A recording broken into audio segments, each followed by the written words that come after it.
Hello, my dear student. Welcome to Egen Classes. Vector ചാപ്റ്ററിൽ 100% sure ആയിട്ടുള്ള ഒരു question ഞാൻ പറയാം. ഓക്കെ, സോ വെക്ടറിൽ നിങ്ങൾ ഡോട്ട് പ്രൊഡക്റ്റ്, ക്രോസ് പ്രൊഡക്റ്റ് അങ്ങനെ കുറെ സാധനങ്ങൾ പഠിക്കാനുണ്ടല്ലോ. അതിൽ ക്രോസ് പ്രൊഡക്റ്റ് നിങ്ങൾ ഏത് വർഷത്തെ ക്വസ്റ്റ്യൻ പേപ്പർ എടുത്ത് നോക്കിക്കോ, ഇനി വരാനുള്ള ക്വസ്റ്റ്യൻ പേപ്പർ നോക്കിക്കോ, 100% ഷുവർ ആണ് ക്രോസ് പ്രൊഡക്റ്റ് എന്നൊരു ക്വസ്റ്റ്യൻ.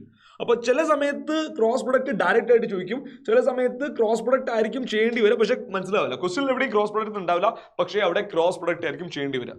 സോ ഏതൊക്കെ രീതിയിൽ ക്രോസ് പ്രൊഡക്റ്റ് ക്വസ്റ്റ്യൻ വന്നാൽ ചെയ്യാൻ വേണ്ടി പറ്റുന്നത് നമുക്ക് നോക്കാം. സോ ക്രോസ് പ്രൊഡക്റ്റ് നിങ്ങൾ പഠിച്ചു വെച്ചോ. ഇനി ക്രോസ് പ്രൊഡക്റ്റ് അറിയാത്ത കുട്ടികളാണെങ്കിൽ ജസ്റ്റ് ഈ വീഡിയോ നോക്കിയോ പെട്ടെന്ന് മനസ്സിലാവുന്ന ഒരു കൺസെപ്റ്റ് ആണ് cross product. Okay, so A B എന്ന് പറഞ്ഞ രണ്ട് വെക്ടർ എന്നിട്ട് ഡയറക്ട്ലി നിങ്ങളോട് എ ക്രോസ് ബി ചോദിക്കാം. സോ എ ക്രോസ് ബി ചോദിച്ചാൽ നിങ്ങൾ എ ക്രോസ് ബി കണ്ടുപിടിക്കുക. അവിടെ വന്നാൽ ക്രോസ് പ്രൊഡക്റ്റ് ആണ് കണ്ടുപിടിക്കേണ്ടത്.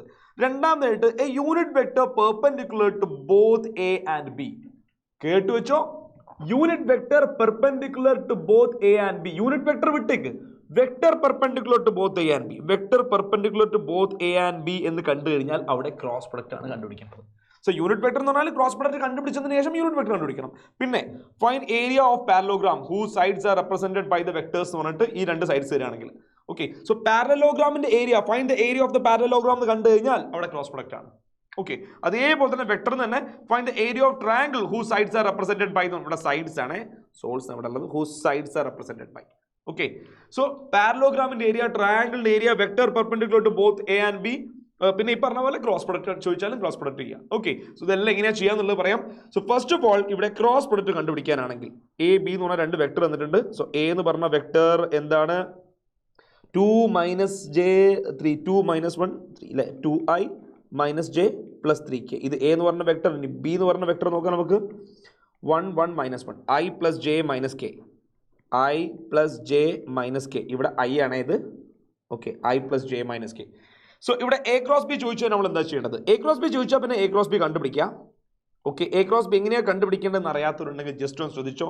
ഒരു ഡിറ്റർമിനന്റ് ആണ് നമ്മൾ കണ്ടുപിടിക്കുന്നത്. ഡിറ്റർമിനന്റ് വാല്യൂ ആണ് നമ്മൾ കണ്ടുപിടിക്കുന്നത്. അതിൽ ഏറ്റവും മേലത്തെ റോള് i j k.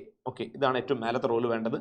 താഴത്തെ റോള് വേണ്ടത് 2 - 1 3. അതായത് ഈ വെക്ടറിന്റെ സ്കെയിലാർ കമ്പോണൻസ് ഐന്റെയും ജെന്റെയും കെന്റെയും കൂടെയുള്ള ആൾക്കാർ.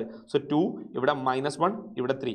ഇനി ബിന്റെ സ്കെയിലാർ കമ്പോണൻസ് എന്ന് പറഞ്ഞാൽ 1 1 - 1 അല്ലേ. ഐ അല്ലത് i j - k എന്ന് പറയുമ്പോൾ അതിന്റെ കമ്പോണൻസ് പറയുമ്പോൾ 1 1 - 1. ഓക്കെ, ഇനി ഇതിന്റെ ഡിറ്റർമിനന്റ് അങ്ങ് എക്സ്പാൻഡ് ചെയ്താൽ നമുക്ക് കിട്ടുന്നതാണ് cross product. So determinant expand ചെയ്താൽ എന്താ വരിക? ഡിറ്റർമിനന്റ് എക്സ്പാൻഡ് ചെയ്യാൻ അറിയാത്തവരും ശ്രദ്ധിച്ചോ. i ഇൻറ്റു മീൻസ് ഏറ്റവും മേലത്തെ റോയില് ഫസ്റ്റ് എലമെന്റ് ആയിട്ടുള്ള i ഇൻറ്റു i നിൽക്കുന്ന ഈ റോ ഈ കോളം ഡിലീറ്റ് ചെയ്യുക. ബാക്കി വരുന്ന വാല്യൂസിനെ ക്രോസ് മൾട്ടിപ്ലൈ ചെയ്ത് സബ്ട്രാക്ട് ചെയ്യുക. സോ ഇത് മൾട്ടിപ്ലൈ ചെയ്താൽ 1 വരും, ഇത് മൾട്ടിപ്ലൈ ചെയ്താൽ 3 വരും. സോ 1 - 3 -2 വരും. So i into -2. ഓക്കെ, ഞാൻ 1 - 3 എഴുതിയിട്ടുണ്ട്. അടുത്ത സ്റ്റെപ്പിൽ -2 എന്ന് എഴുതിക്കോളാം. ഓക്കെ, -j ഇൻറ്റു അടുത്തത് 1 കഴിഞ്ഞാൽ അടുത്ത എലമെന്റ് ഇതാണ്, ബട്ട് j അല്ല, -j ആണ് ഉണ്ടാവുക. ഇത് എപ്പോഴും ഇവിടെ -j തന്നെയാണ് ഉണ്ടാവുക കേട്ടോ.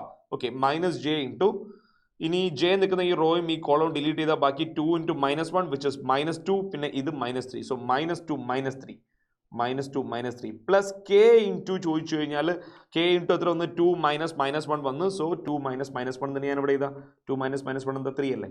2 - -1 ചെയ്താൽ 2 - -1. അടുത്ത സ്റ്റെപ്പിൽ സിംപ്ലിഫൈ ആണ്. So -3i plus 5j plus 3k. ഇതാണ് നമുക്ക് കിട്ടിയ വെക്ടർ. -2i അല്ലേ, ഞാൻ എന്താ 3i എഴുതിയത്? Okay, -2i right. സോ ഇതാണ് നമുക്ക് കിട്ടിയ vector which is a cross b. അടുത്ത ക്വസ്റ്റ്യൻ എന്താ നോക്കിയോ. Find a unit vector perpendicular to both A and b. നോക്ക്, എ ക്രോസ് ബി കണ്ടുപിടിക്കുന്നതിലൂടെ കൂടി നിങ്ങൾക്ക് കിട്ടുന്നത് ഈ വെക്ടർ ആക്ച്വലി എനോടും ബിനോടും പെർപെൻഡിക്കുലർ ആയിട്ടുള്ള വെക്ടർ ആണ്. സോ എനോടും ബിനോടും പെർപെൻഡിക്കുലർ ആയിട്ടുള്ള വെക്ടർ ചോദിച്ചു കഴിഞ്ഞാൽ നിങ്ങൾ എന്താ ചെയ്യേണ്ടത്? എ ക്രോസ് ബി ചെയ്യേണ്ടത്. അപ്പോൾ ഇവിടെ പറഞ്ഞത് എനോടും ബിനോടും പെർപെൻഡിക്കുലർ ആയിട്ടുള്ള യൂണിറ്റ് വെക്ടർ കണ്ടുപിടിക്കാനാണ്. സോ എന്ത് ചെയ്യണം? ഇതിന്റെ സാധാരണ യൂണിറ്റ് വെക്ടർ കണ്ടുപിടിക്കാൻ വേണ്ടി എന്താണോ ചെയ്യുന്നത് അത് ചെയ്യുക. അതായത് ഇതിന്റെ മാഗ്നിറ്റ്യൂഡ് കണ്ടുപിടിച്ച് ഇതിനോട് ഡിവൈഡ് ചെയ്യുക. ഓക്കെ, സോ ഒരു 3 മാർക്കിന് ചോദിക്കുന്ന ക്വസ്റ്റ്യൻ ആയിരിക്കും ഇതൊക്കെ. സോ ഇതിന്റെ മാഗ്നിറ്റ്യൂഡ് എന്താ വരിക? Magnitude of A cross B. Okay, so magnitude of A cross B എന്ന് പറയുമ്പോൾ 2² + 5² + 3² അല്ലേ. 2² + 5² + 3². സോ എത്ര വന്നിടാ? 4ഉം 25ഉം പിന്നെ 9ഉം 29 38 വന്ന് √38. ഇതാണ് മാഗ്നിറ്റ്യൂഡ്. എന്തിനാണ് നമ്മൾ മാഗ്നിറ്റ്യൂഡ് കണ്ടുപിടിച്ചത്? യൂണിറ്റ് വെക്ടർ കിട്ടാൻ വേണ്ടിയിട്ട്. ആ വെക്ടറിനെ അതിന്റെ മാഗ്നിറ്റ്യൂഡ് കൊണ്ട് ഡിവൈഡ് ചെയ്യുമ്പോൾ നമുക്ക് യൂണിറ്റ് വെക്ടർ കിട്ടും. So unit vector perpendicular to both A and B, both A and B, എനോടും ബിനോടും പെർപെൻഡിക്കുലർ ആയിട്ടുള്ള യൂണിറ്റ് വെക്ടർ ആണ് നമ്മൾ എഴുതുന്നത്. അതായത് നമുക്ക് കിട്ടിയ A cross B -2i + 5j -2i + 5j + 3k അല്ലേ, 3k, ഈ വെക്ടറിനെ ഇതിന്റെ മാഗ്നിറ്റ്യൂഡ് ആയ √38 കൊണ്ട് ഡിവൈഡ് ചെയ്യുക. അങ്ങനെ കിട്ടുന്ന വെക്ടർ ആണ് unit vector. Okay, so unit vector perpendicular to both a and b or vector perpendicular to both a and b എന്ന് കണ്ടാൽ അവിടെ നിങ്ങൾ ക്രോസ് പ്രൊഡക്റ്റ് ചെയ്യുക. ചിലപ്പോൾ എനോടും ബിനോടും പെർപെൻഡിക്കുലർ ആയിട്ടുള്ള യൂണിറ്റ് വെക്ടർ ആയിരിക്കില്ല, ചിലപ്പം a + ബിനോടും a - ബിനോടും പെർപെൻഡിക്കുലർ ആയിട്ടുള്ള യൂണിറ്റ് വെക്ടർ ചോദിക്കുക. അപ്പോൾ a + ബി കണ്ടുപിടിക്കുക, a - ബി കണ്ടുപിടിക്കുക, അതിന്റെ ക്രോസ് പ്രൊഡക്റ്റ് ചെയ്യുക. Okay, right. So next, find the area of parallelogram whose sides are represented by the vector എന്ന് പറഞ്ഞിട്ട് രണ്ട് വെക്ടർ തന്നിട്ടുണ്ട്. ഈ അതായത് ഇതന്നെ ഈ സെയിം സാധനം തന്നെ, ഇത് രണ്ടും സൈഡ്സ് ആയിട്ട് വരുന്ന പാരലലോഗ്രാമിന്റെ ഏരിയ എന്താണെന്ന് ചോദിച്ചത്. സോ അങ്ങനെ ചോദിക്കുമ്പോൾ നിങ്ങൾ a ക്രോസ് ബി കണ്ടുപിടിക്കുക. a ക്രോസ് ബി കണ്ടുപിടിച്ചിട്ട് എന്ത് ചെയ്യുക, അതിന്റെ മാഗ്നിറ്റ്യൂഡ് എടുക്കുക. സോ അതിന്റെ മാഗ്നിറ്റ്യൂഡ് ആണ് നമ്മുടെ ഏരിയ. സോ ഇവിടെ മാഗ്നിറ്റ്യൂഡ് ഓൾറെഡി നമ്മൾ കണ്ടുവച്ചിട്ടുണ്ട്, √38 ആണെന്നുള്ളത്. So area is equal to എഴുതട്ടെ, magnitude of a cross B ആണ്. Area is equal to magnitude of a cross B ആണ്. Okay, magnitude of a cross B already നമ്മൾ നേരത്തെ സെയിം വെക്ടർ ആയതുകൊണ്ട് √38 ഇത് വരും. ഓക്കെ, സി ഇനി area of triangle whose sides are represented by the vectors A and B. Okay, അതായത് ഇനിയിപ്പോൾ പാരലോഗ്രാമിന്റെ ഏരിയക്ക് വരാൻ ട്രയാങ്കിളിന്റെ ഏരിയ ആണ് ചോദിച്ചെങ്കിൽ ഇവിടെ ഒരു ഹാഫും കൂടി വരും.